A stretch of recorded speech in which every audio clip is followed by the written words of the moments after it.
Hello everyone, in this quick tutorial I will show you how you can fix Play Store apps not ordering issue or Play Store sign in or any other problem regarding Play Store on your Oppo A16s.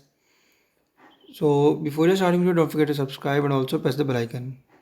So to fix Oppo A16s Play Store problems, simply first of all you just need to tap on settings option on your Oppo A16s and follow every step as I'm showing you in this video to fix this problem on your A16s.